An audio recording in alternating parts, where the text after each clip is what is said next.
Karen Fair is a writer, and Karen's got a little girl by the name of Abby. She's 3 years old. And Abby is struggling to stay asleep at night, hearing different sounds that's waking her up and constantly going into her parents' bedroom. And Karen, each time Karen tucks her little girl Abby into bed, she reminds her that Jesus is with her and that she is safe. Well, everything is okay for a while, and then all of a sudden, a few days later, she begins to wake her parents up. And this goes on for a while, and Karen's finally had enough. And Karen kind of says to her daughter Abby, if she indeed prays that Jesus will take her fear away and help her sleep.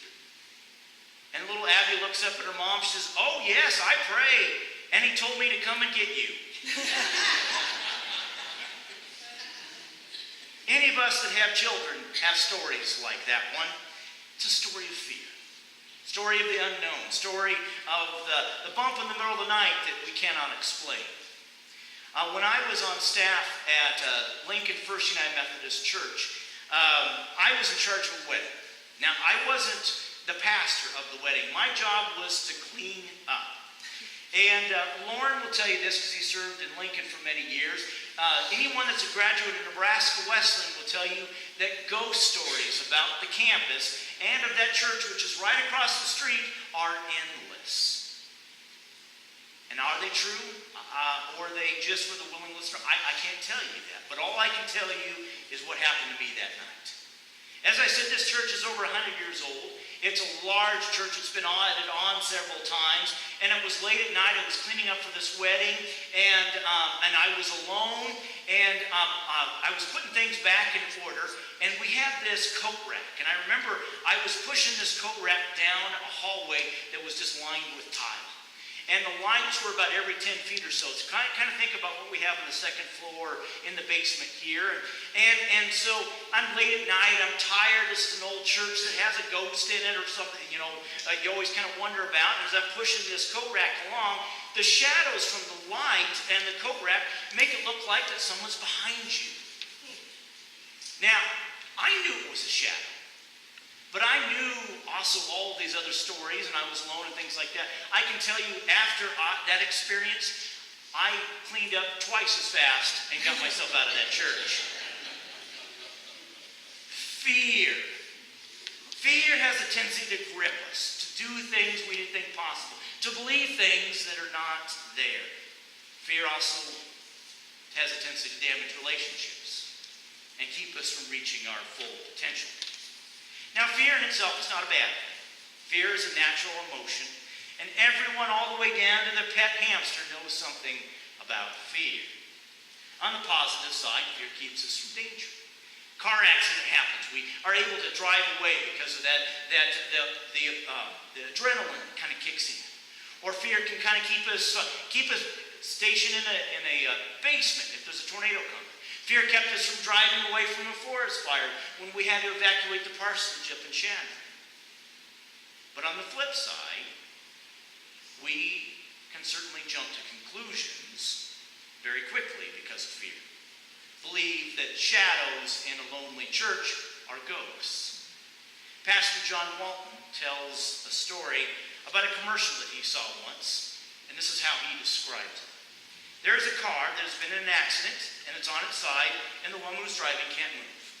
She's frightened and in shock, and 3 young teenage boys run to the scene, and you know exactly what's going to happen next. They're going to reach in that car, they're going to grab her purse, and they're going to run off, leaving this poor old woman in that wrecked contortion of steel and glass. But no, says Walton, that's what this commercial is not about. One of the kids sends for the others for help and starts giving instructions to the driver. Don't move, he says. Everything's going to be all right. We've gone to get help. He knows what to do to prevent injury. Walton says it's a commercial for Shell gasoline, instructing and promoting a safety instruction manual on what to do in the event of an accident. And I thought, said Walton, it was another one of those portrayals of urban crime. You know, somebody's always out there to get you. What's that tell you about me? What's that tell you about you? Sometimes the greatest danger to us is not what's in the world, but what's in our hearts. I think at the heart of bigotry, every other negative emotion is fear. Fear of people that are different than us. Fear about our own inadequacy and self-worth. Fear about our ability to cope with life. Fear about the future and about those things in life that we cannot control. At the heart of worry and resentment, hatred and guilt, and all the other negative emotions, and emotions that I'm talking about that eat at our well-being and our peace of mind, is fear. So often, our fear is completely out of proportion of reality. It's like the story told once of a guy that went to the beach, and when he came back, he said, I discovered I screamed the same whether I'm about to be devoured by a great white shark or a piece of seaweed touches my leg. And I think that's true of most of us, even if we're not aware of it. We have a tendency to make molehills into mountains because we're afraid. And for most of us, our problems are caused by fear. We may fear that someone's going to take advantage of us. We may fear failure. We may fear that we're going to look foolish, or that we won't fit in, or that we're going to be abandoned. I think few of anybody has not been driven by some kind of fear or another. Fear and faith really are at the heart of today's passage. Probably one of the best known passages of the Bible, sharing a great story of one of the greatest patriarchs of the Old Testament. Lois, would you read us this passage? And there came out from the camp of the Philistines a champion named Goliath of Gath, whose height was 6 cubits and a span. He had a helmet of bronze on his head, and he was armed with a coat of mail. The weight of the coat was 5,000 shekels of bronze. He had greaves of bronze on his legs, and a javelin of bronze slung between his shoulders. The shaft of his spear was like a weaver's beam, and his spearhead weighed 600 shekels of iron, and his shield-bearer went before him. He stood and shouted to the ranks of Israel, Why have you come out to draw up for battle? Am I not a Philistine, and you are not servants of Saul? Choose a man for yourselves, and let him come down to me. If he is able to fight with me and kill me, then we will be your servants. But if I prevail against him and kill him, then you shall be our servants and serve us. And the Philistines said, Today I defy the ranks of Israel. Give me a man that we may fight together. When Saul heard these words of the Philistines, they were dismayed, and they were greatly afraid. Thank you. Talk about fear. Now, for most of us, I can tell you that this passage isn't very frightening. Why? Because we know how the story ends. We know what happens in this story.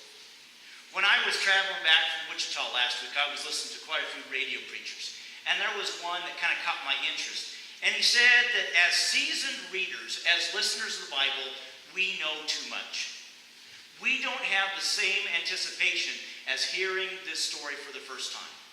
We're like that person that's seen a movie. And we're sitting next to someone who hasn't seen that movie. And what do we say? Oh, you're going to love this part that's coming up.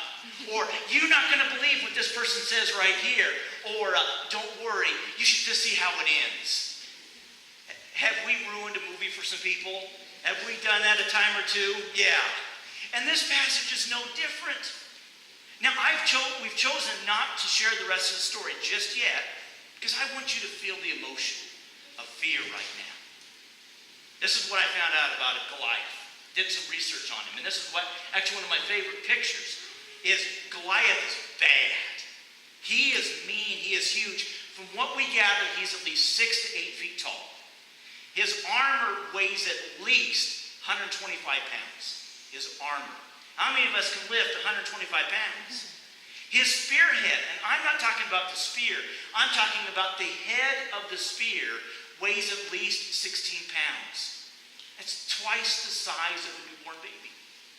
Goliath is not standing there because he's the biggest, the baddest, the bravest. He has chosen to instill fear in the Hebrew army. Now imagine that you're in that Hebrew army. You have no military training. You're probably some farmer that's just been chosen to kind of defend your land, and you're standing there in face of that giant, and this giant is asking for a challenge.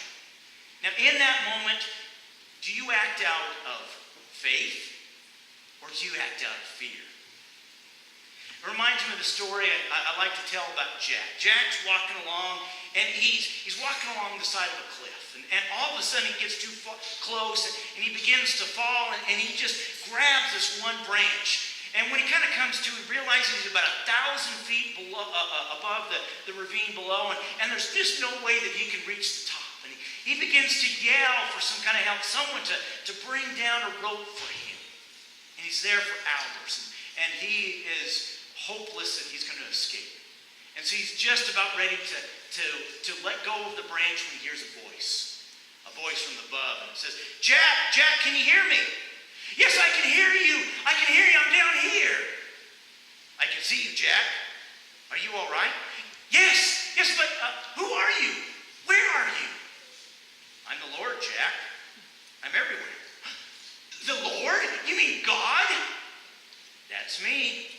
Oh, God, please help me. I promise, if you get me down from here, I'll stop sinning. If you get me down from here, I'll serve you all the time. If you get me down from here, I'll do everything. Whoa, Jack, easy on the promises. Let's just get you down from there, and then we can talk. And here's what I want you to do. Listen very carefully. Oh, I'll do anything, Lord. You just tell me. I'll do anything. Okay, let go of the branch. What? I said, let go of the branch. Just trust me, Jack. Let go. And then there's a long silence. And Jack yells, help, help! Is anyone else up there?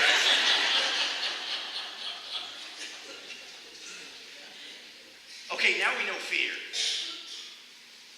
And we know the rest of the story. Faith in God comes to the rescue. Lois, would you read us the rest of the story? This is verses 32 through 49. David said to Saul, let no one's heart fail because of him. Your servant will go and fight with this Philistine. Saul said to David, you are not able to go against this Philistine to fight with him, for you are just a boy, and he has been a warrior since his youth.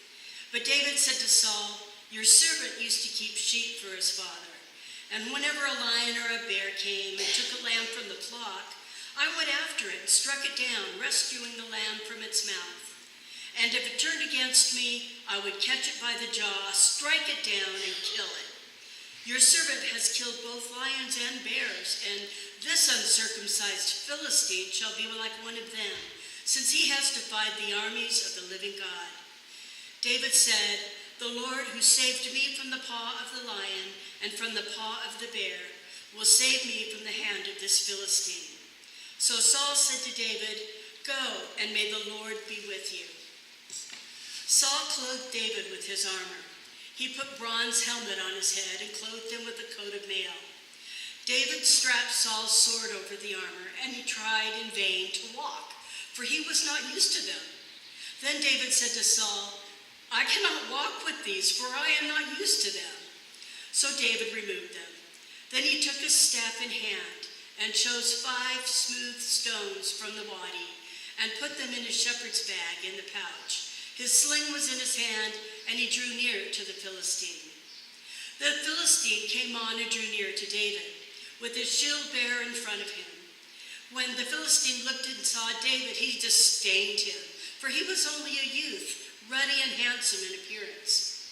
The Philistine said to David, am I a dog that you come to me with sticks? And the Philistine cursed David by his gods. The Philistine said to David, come to me, and I will give your flesh to the birds of the air and the wild animals of the field. But David said to the Philistine, you come to me with sword and spear and javelin, But I come to you in the name of the Lord of hosts, the God of the armies of Israel, whom you have defied. This very day the Lord will deliver you into my hand, and I will strike you down and cut off your head. And I will give the dead bodies of the Philistine army this very day to the birds of the air and to the wild animals of the earth, so that all the earth may know that there is a God in Israel, and that all this assembly may know that the Lord does not save by sword and spear, for the battle is the Lord's, and he will give you into our hand. When the Philistine drew nearer to meet David, David ran quickly toward the battle line to meet the Philistine. David put his hand in his bag, took out a stone, slung it, and struck the Philistine on his forehead. The stone sank into his forehead, and he fell face down on the ground.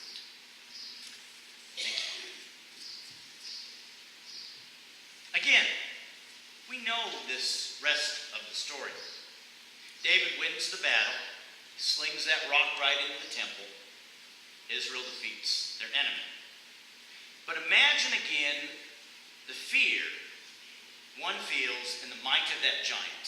And God says, okay, put your faith into that little boy over there who's just a shepherd and trust me. Writer Gwendolyn Mitchell-Diaz tells about a time when she was vacationing with her family, and they stopped at a place called Boone, North Carolina. It was an afternoon she said that she'll never forget. They stopped at Grandfather Mountain, one of the highest of the Blue Ridge Mountains, and was told that if they crossed this bridge called Mile High Swinging Bridge, they would see a breathtaking view. This is what she writes. It was late afternoon when they arrived at the bridge and the storm was blowing in. The wind was beginning to gust significantly. Gwendolyn took one look down the 80-foot deep ravine spanned by the bridge, clutched her baby Jonathan, and refused to set foot on it. That's a woman after my heart right there. Her older sons, Zach and Matt, took off running onto the bridge. They were about halfway across the swaying boards when the wind became so strong it made them stagger. But they loved the challenge and the thrill and fought their way to the other side. 3-year-old Ben had started running after them. However, he stopped suddenly and clung to the nearest post. He wasn't so sure he wanted to continue the dangerous trek. His dad, seeing what fun Zach and Matt were having as they fought against the wind, reached for Ben's hand and said, "Let's go. I'll take care of you." It's obvious that all kinds of what-ifs started tumbling around inside Ben's mind as he stood glued to the post contemplating his dad's offer, says Gwendolyn. But suddenly he reached out, grabbed Dad's big hand, and started skipping across the bridge into the gusting wind. Ben had obviously transferred all of his what-ifs to Dad and decided to let Dad worry about them. The swaying bridge, the extreme height, the blustery wind, the impending storm, these weren't his problems anymore. Whether or not he could handle the situation did not matter. It was completely Dad's responsibility. I want to go back to that discussion about fear again, because I think it's so easy for us to dismiss, especially now that we know how the story ends. David slays the giant, Israel wins. Hooray! But what if we don't know how the story ends? What if we're right in the middle of it? You know, it's one thing to remember that David wins. It's one thing to hear stories about turning your responsibility to good old dad or mom or grandma or grandpa or to God or whoever. But it's another to believing it. It's another to act on faith with it. And that's why, my friends, I sure see a lot of people acting on fear than I am on faith. And you know exactly what I'm talking about. Just look at the state of the world today. Are we acting out of fear? Or are we acting out of faith? Look at the discussions that's going on around coffee. Are we acting out of fear? Or are we acting out of faith? What is getting posted on social media? Is it fear? Or is it faith? Right now, what do we fear the most? And I'm not talking about a ghost or darkness or the fear of heights. I'm talking about fear of the future. Of course, I know what I can do when it comes to my fear of heights. I can do two things about it. Much like I did when I was in Africa and I walked over this canopy bridge over in Ghana. One of the things that I had to do is I had to force myself to walk on it. Because I had a choice when it comes to my fear of heights. I could decide that, okay, I'm going to avoid that ladder. I'm going to avoid walking along that ledge. I'm going to avoid going over that canopy bridge where I can actually face it. I walked 30 stories over the forest floor because I felt like I had to. You see, I hate my fear of heights. I hate how it makes me feel, and yet I did it because I felt like I had to. And I'm so grateful I did it, even though I hated it while I was doing it. But when it comes to the future, we're right in the middle of it. Because we don't know what's going to happen. We can't predict it, and that's why we walk in fear. We fear for the future of the church, the future of our nation, the future of our community. We fear for our health and our family and our way of life. We fear losing everything that we know and everything that we expect to happen to us. We fear what our neighborhood's going to look like and who's going to move into our neighborhood. We act out of fear because of the unknown, because we are not acting out of faith. I'm going to hand you something right now.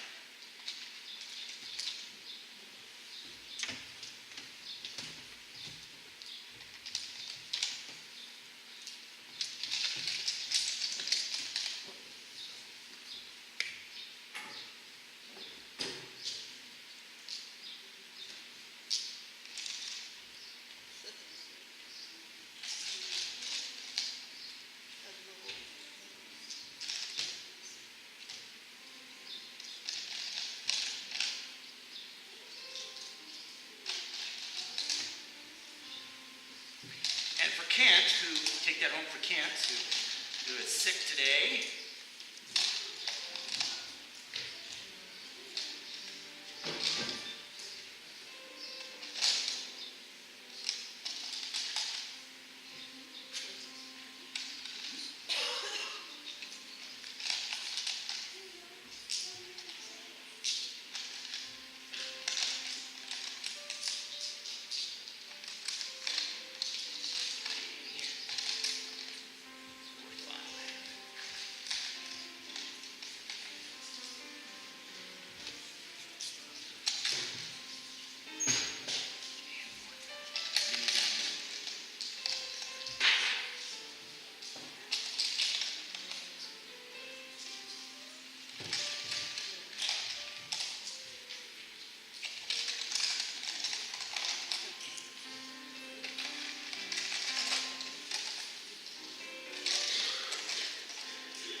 What are you facing right now?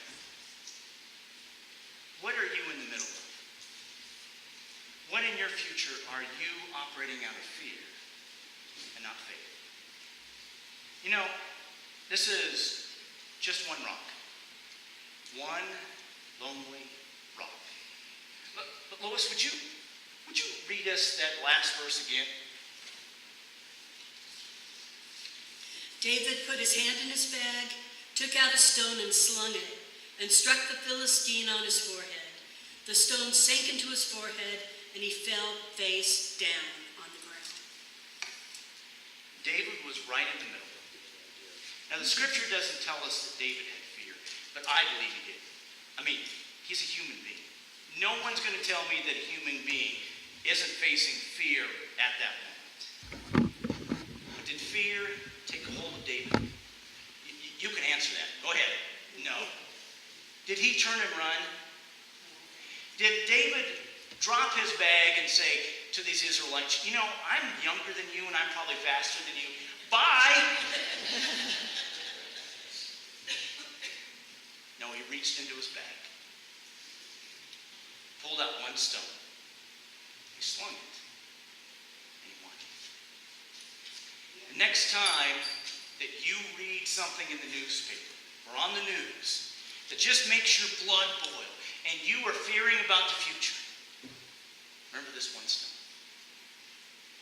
In the next few months, you're going to be hearing some tough talk about the future of the church. And when you're beginning to fear the future of the church, remember this one stone.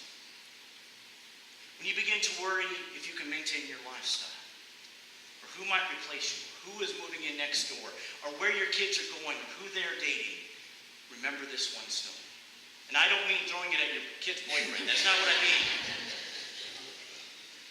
David didn't give in to fear. He relied on faith. There's a story about the great circus performer by the name of Blondin. And Blondin decided to string a steel cable across Niagara Falls. High winds, without a net, he danced, he ran, he did flips, to the amazement of the crowd. And at one point, he actually filled a wheelbarrow full of bricks and began to walk it back and forth across that steel cable. And the crowd just roared in applause to him. And at one point, Blondin looked at the crowd and he said, now, how many of you believe that I could push a man across this wire in this wheelbarrow? And everyone raised their hand and it was unanimous. Everyone said, yeah, I believe you can do it. And then Blondin said, and who was going to be that volunteer that would get in the wheelbarrow? And as the story goes, every single hand went down. And he had no volunteer. This is just a polished stone. There will be moments when you leave here today. You will have fear. Or that fear will take over you. Relying on faith requires you to get into that wheelbarrow. And hard as that is, turning it over to God. Remember, this one stone, this one lonely stone, David didn't give in to fear. He got into that wheelbarrow, reached into his bag, and he acted on it.